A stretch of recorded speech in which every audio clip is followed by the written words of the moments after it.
May tagpuan today ang dalawang bidang ito.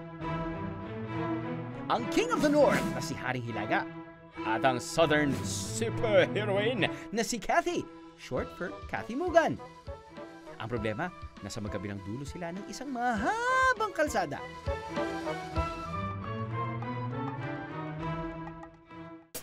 EDSA, as we all know, is named after the great Filipino scholar Epifanio de los Santos. Pero mahaba ang pinagdaanan nito bago marating ang current name nito. North-South Circumferential Road daw ang dapat na pangalan nito nang simulan ito gawin noong 1930s. Pero noong 1946, tinawag itong Avenida de Junio na isinunod sa birthday ni Dr. Jose Rizal. By the 1950s, pinalitan ulit ang pangalan nito at ginawang Highway 54 dahil daw sa common misconception na ito ay 54 kilometers long. Finally, noong 1959, Epifanio de los Santos Avenue na ang tawag dito. In short, EDSA. EDSA is not only considered the most historic highway sa bansa, but also the most congested dahil sa dami ng sasakyang dumaraan dito. Kaya ang super lovers na sina Haring Hilaga at Southern Super Heroine Cathy na nasa magkabilang dulo ng EDSA, hindi magiging madali ang pagkikita nila. Tatlong malalaking EDSA villains kasi ang pipigil sa kanila. Ang malakas mga bad vibes na si Traffic Monster. Maitim na usok naman ang kapangyarihan nitong si Air Pollution Goon. At ang leader ng mga basura, si Basura Soros. Ang hari mula sa northern part ng EDSA, sisimulan ng mag-travel papuntang southern part ng highway. Pero ang unang sasagabal sa kanya,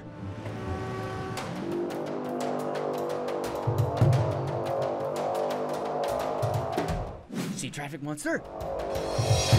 According to the 2017 Statistics of Metro Manila Development Authority, or MMDA, approximately 367,728 vehicles ang dumadaan sa EDSA every day. Ang mga yan daw ay nagpapalakas sa kapangyarihan ni Traffic Monster. Will Haring Hilaga triumph over Traffic Monster?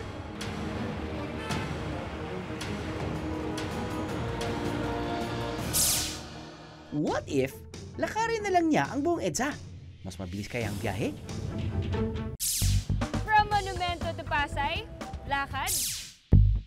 Para sampulan si Haring Hilaga, challenge accepted ang sagot ng Kapuso teen actress na si Clea Pineda. Ang EDSA from Caloocan City to Pasay City ay may habang 23.8 kilometers o 14.8 miles. Roughly, katumbas ito ng 1,561 professional basketball courts na pinagdugtong-dugtong o 14,691 na lalaking may height na 5'3". The avenue passes through 6 Metro Manila cities: Caloocan, Quezon City, San Juan, Mandaluyong, Makati, and Pasay. Sa haba nito, kailangan may bodyguard si Clea.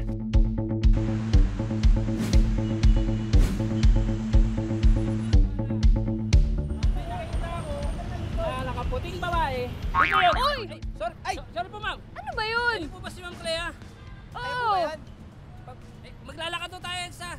Hindi niya naman sinabi na dito tayo magsisimula. Dito sinabi ko, nag-text ako sa'yo kagabi, Ako kuya. Pasay! Ang tagal-tagal ko na naglalakad. Sorry po, ma'am. Napagod lang ako. Huwag ka sumigaw. Huwag ka sumigaw. Huwag ka sumigaw. Galing kang top sa kabila. Hindi tayo nagkasundo eh. Nag-text ako sa inyo eh. Sige po, simulan na lang Iba natin. naman yan eh. Ulit tayo ulit. Okay lang sa inyo. Okay lang sa akin. Sabihin niyo, G! G!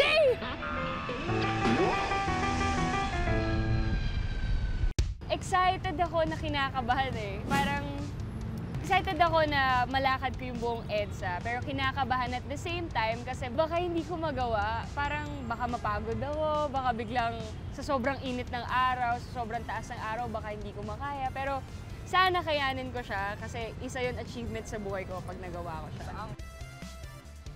Para malibang-libang si Clea, binigyan namin siya ng trabaho na magbilang. Di kaya pa? Ayan.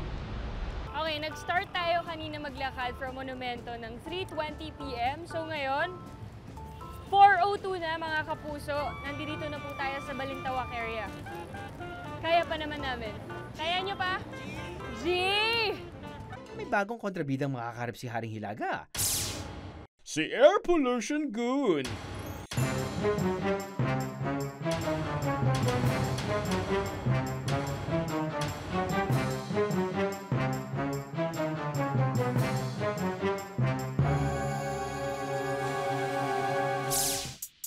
sa malaking problema ng EDSA, ang air pollution. Masasabing may air pollution kung maraming harmful substances na nasa atmosphere. Pinaghalo-halo itong solid and gas particles na nasa hangin at delikado ito para sa health. Try to imagine, ha? Si air pollution goon, sumasama siya sa maliit na particles ng usok at iba pang pollutants na malalanghap ng tao. Sa simula pa lang, pwede na siyang maka-irritate sa eyes, nose, and throat. Pero may mas malala pa dahil si air pollution goon pwedeng mag-cause ng infection sa airways on the way to the lungs. At kapag nakapasok na sa lungs, pwedeng pumunta sa bloodstream na makakaapekto sa heart at blood flow. Ayon sa World Health Organization o WHO, pangatlo ang Pilipinas sa may pinakamaraming kaso ng pagkamatay dahil sa air pollution. At ayon naman sa Department of Environment and Natural Resources or DENR, mga sasakyan ang nangungunang sanhi ng air pollution sa ating bansa. Noong 2017, vehicles contributed to 80% of air pollution in the country.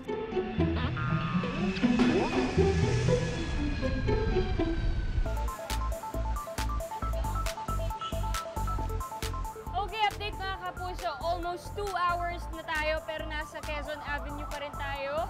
Lapit na ba yun sa Pasay? Malayo pa. Malayo pa! Sa ngayon, ang nararamdaman ko, masakit sa throat. Siguro dahil sa pollution, dahil sa usok, dahil sa mga basura na nakakalat sa gilid ng EDSA. So, may mga uncertain na amoy na hindi kaya ng throat ko. For sure kayo din. Masakit siya sa lalamunan. Nafe-feel ko na malagkit na siya. Nakaka-stress siya kasi yung ingay ng mga kotse, yung mga busina nila, syempre hindi may iwasan yung mga may... Oo, yung usok ng mga jeep, bus.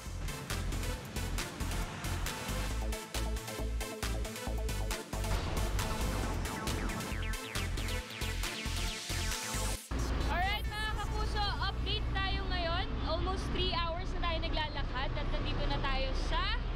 Saan na to? Main Avenue. Main Avenue na tayo.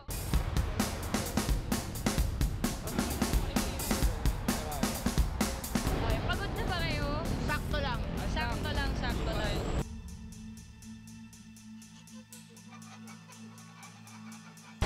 Finally, Haring Hilaga found the secret move para matalo ang air pollution goon. Ginamit ni Haring Hilaga ang powers to cover his nose. Kailangan magkita na sila ng kanyang sweetie na si Southern superheroine Kathy.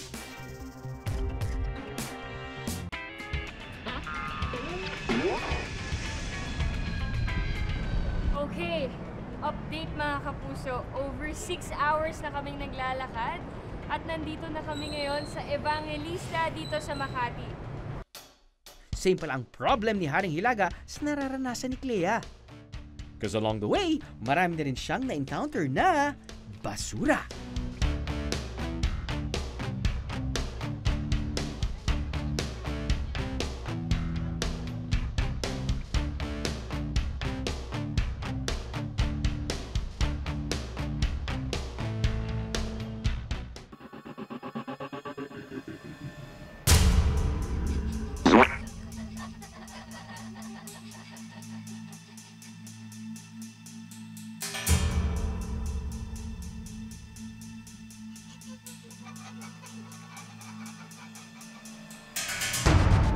Meanwhile, sa mundo ni Haring Hilaga, ang ganyang signs, nagbabadya ng pagdating ng isa pang kalaban, si Basurasaurus! Ayon sa MMDA, tumaas palalo ang dami ng basura sa buong National Capital Region o NCR this year. Mula sa 54,000 cubic meters na nai-record noong 2017, lumagpas na sa 56,000 cubic meters of trash ang naproduce noong 2018.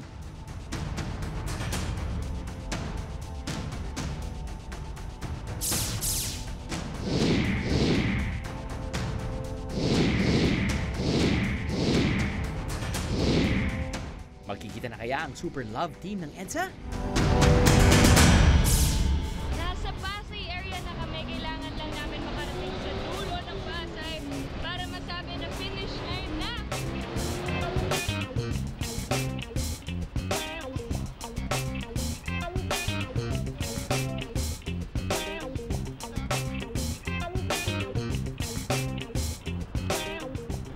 Okay mga kaaha, almost 7 hours na kaming naglalakad at malapit na tayo. Kakalagpas